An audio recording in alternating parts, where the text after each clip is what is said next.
नमस्कार। आज हम आपको बताएंगे कि जब ट्रेन रुकती है या जब ट्रेन चलती है तो हमको जर्क क्यों लगता है। जर्क मतलब झटका, झटका क्यों लगता है।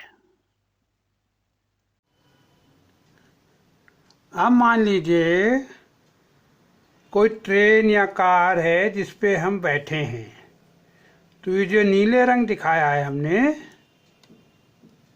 ये सीट है और यहाँ कोई व्यक्ति बैठा है और ये उसका हेड है ए। अब मान लीजिए ये रुकी हुई है और हम इधर फोर्स लगाएं तो हेड ऐसे खिसक जाएगा और हमारी सिचुएशन कुछ ऐसी हो जाएगी। सीट वहीं रहेगी और हम थोड़ा तिरछे हो जाएंगे क्योंकि यहाँ फोर्स लगाया किसी ने। अब इधर मान लीजिए यहाँ पे ट्रेन रुकी हुई थी, ये चलने लगी। जब ट्रेन चलेगी, स्पीड बढ़ेगी, ये वहीं रहेगा। ये हिस्सा आगे बढ़ गया। पहले ये सीट यहाँ थी बीच में, वो खिसक के आगे हो गई क्योंकि इसकी स्पीड बढ़ने लगी, मगर ए वहीं रहा।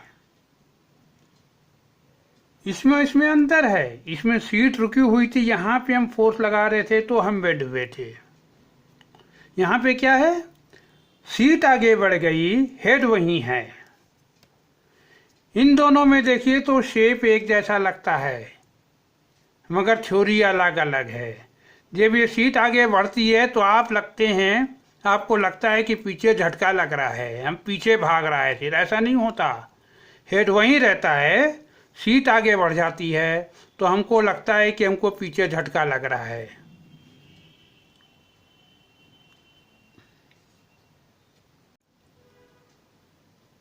अब इसी प्रकार मान लीजिए ये ट्रेन चल रही है किसी स्पीड से और हम ऐसे थे, ट्रेन भी चल रही है, हम भी चल रहे हैं, स्पीड कांस्टेंट है।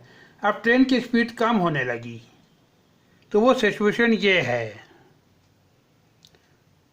ये हेड था, मान लीजिए पहले दोनों 50 किलोमीटर पर आवर से चल रहे थे, हेड भी और ये भी। अब ट्रेन रुकने लगी तो इसकी स्पीड सीट की 50 से 30 हो गई। तो हेड 50 से ही चल रहा है, सीट की स्पीड 50 से 30 हो गई तो सीट पीछे रह जाएगी ना। तो सीट का हिस्सा पीछे रह गया तो हम ऐसे हो गए। हमें लगता है कि हमें आगे को झटका लग रहा है, मगर ऐसा नहीं होता।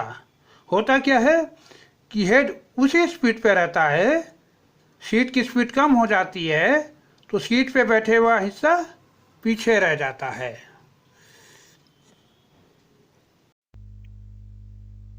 अब आज यहीं पर समाप्त करते हैं।